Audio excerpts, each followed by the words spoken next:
পোনপ্ৰথমে আমি আমাৰ উত্তৰ গুৱাহাটী ছাত্ৰ সন্থাৰ পৰিয়ালৰ পৰা আমি সদৌ অসমবাসীলৈ ৰঙালী বিহু তথা অসমীয়া নৱবৰ্ষলৈ আন্তৰিক শুভেচ্ছা জ্ঞাপন কৰিছোঁ।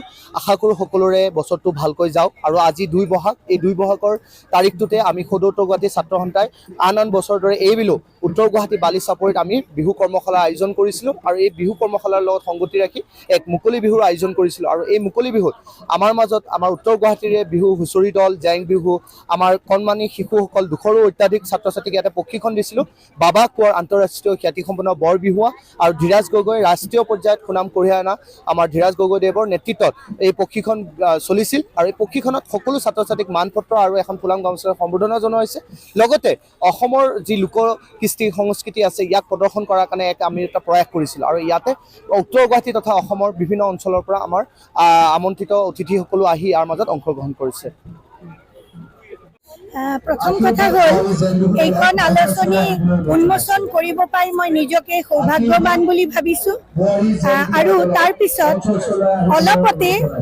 অলপ সময়ৰ ভিতৰতে এইখন আলোচনীৰ ভিতৰৰ পাতৰ ভিতৰত থকা বস্তুখিনি চাই মোৰ এনেকুৱা ধাৰণা হৈছে যে যদিও দেখাত এইটো সৰু কলেবৰৰ কিন্তু ইয়াতে বহুত সুন্দৰ সুন্দৰ কথা নিবিষ্ট হৈছে আৰু আটাইতকৈ ডাঙৰ কথা ইয়াতে যি ধুনীয়াকৈ বিষয়বস্তুখিনি ইয়াতে আনি দিয়া হৈছে। মই উদাহৰণ দিব খুজিছোঁ, যেনেকৈ ইয়াতে কথা শিল্প, তাৰপিছত ছন্দ শিল্প, এনেদৰে নামকৰণবোৰ কৰা হৈছে। তাৰ মাজতে ইয়াৰ যিটো শৈল্পিক দিশ, সেই শৈল্পিক দিশ প্ৰকাশ পাইছে আৰু সেইকাৰণে মই মুখ্য সম্পাদককে ধৰি যিসকলৰ কলম এই কলমৰ আঁৰত আছে সেই সকলোলৈ মই আন্তৰিক ধন্যবাদ আৰু কৃতজ্ঞতা যাচিছোঁ। আৰু এই কলম এদিন বিশাল কলেবৰৰ হৈ এই সমগ্ৰ উত্তৰ গুৱাহাটীৰ বাবে এটা মুখপত্ৰ হিচাপে কাম কৰিব বুলি আশা কৰিছোঁ আৰু সৰু সৰু ল'ৰা ছোৱালী যুৱক যুৱতীয়ে এই কলম ঘৰত লৈ গৈ পঢ়ক। ইয়াতে থকা বহুতখিনি কথা তেওঁলোকৰ জীৱনত লগা কথা আছে। যেনেকৈ মই উদাহৰণ দিব খুজিছোঁ, আব্ৰাহাম লিংকন আৰু দাস প্ৰথা আৰু এটা অখ্যাত গ্ৰন্থ, সেই যিটো প্ৰবন্ধ আছে সেই প্ৰবন্ধৰ পৰা বহুতখিনি কথা জনা যায়।